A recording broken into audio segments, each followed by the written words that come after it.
Salut à tous, j'espère que vous allez bien.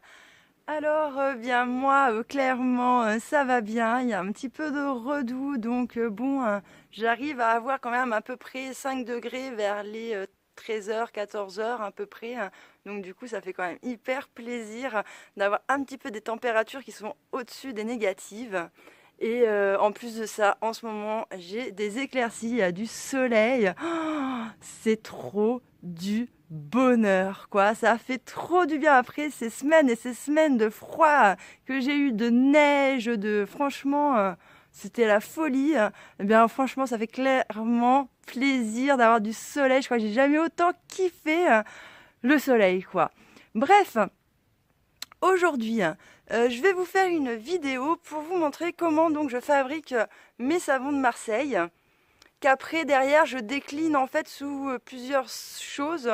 Donc déjà je fais mes pains donc ils me servent comme savonnette pour me laver le corps, les mains, tout ça, hein. Ensuite je décline donc, j'en fais un shampoing pour mes cheveux. J'en fais aussi de la lessive et je m'en sers aussi pour faire mon liquide vaisselle. Donc aujourd'hui, je trouvais ça sympa de vous montrer comment je fais mes savons de Marseille, sachant que c'est super facile à faire, il n'y a rien de compliqué, ça prend 2 minutes. Donc voilà, je vous montre ça tout de suite. Alors, déjà, il faut savoir que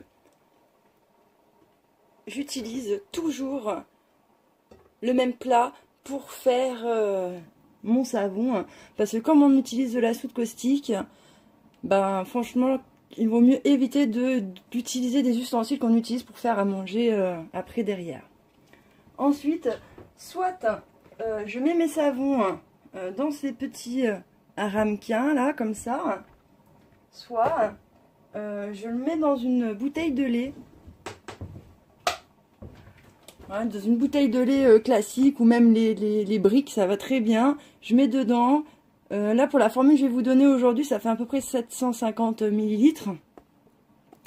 Et du coup, ben, après, on n'a plus qu'à découper la bouteille, à sortir et à découper en fonction des palets en fait qu'on veut.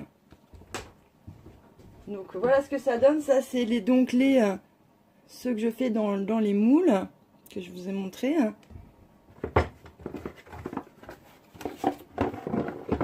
Et donc ceux-là,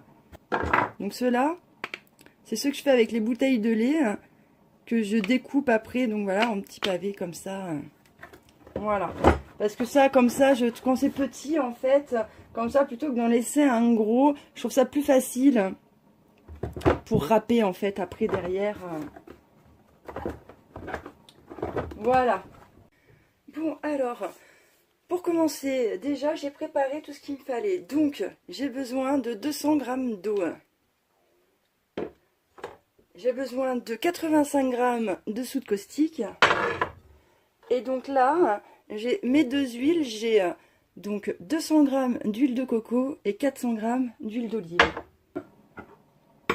Je vais verser délicatement l'eau sur la soude caustique. Et donc ça va faire la réaction qui fait que ça va monter en température.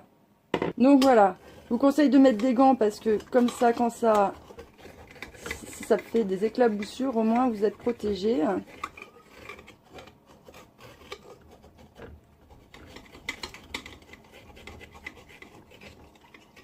Donc voilà, je touille bien pour bien dissoudre toute la soude caustique.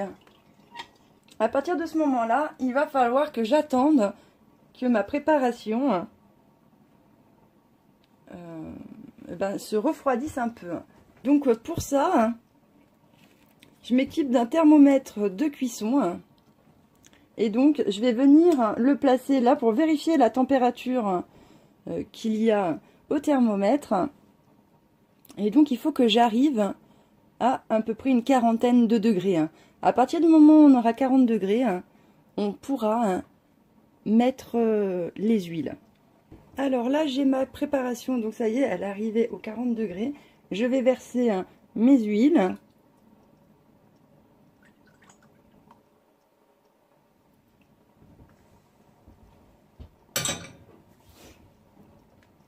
Et donc à partir de ce moment-là, je vais prendre ce mixeur plongeant.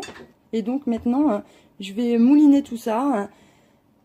Et donc ça va faire ce qu'on appelle la trace. Ça va faire une pâte jaune clair, quoi. Jaune poussin.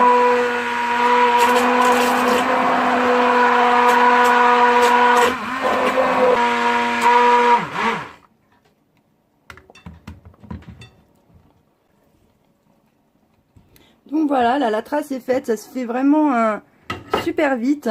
Et donc à partir de ce moment-là, il ne faut pas trop traîner parce qu'elle a vite tendance à se solidifier. Donc là, clairement, je vais prendre mon petit plateau. Et donc, là, je vais tout simplement verser.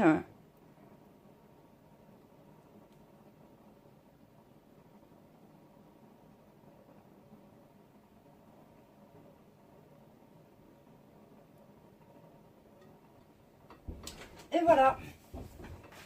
Maintenant, ça, c'est terminé. Et donc, je vais les laisser comme ça pendant 48 heures. Et dans 48 heures, je viendrai les démouler. Et puis après, je les stockerai pendant 2 mois avant de les utiliser.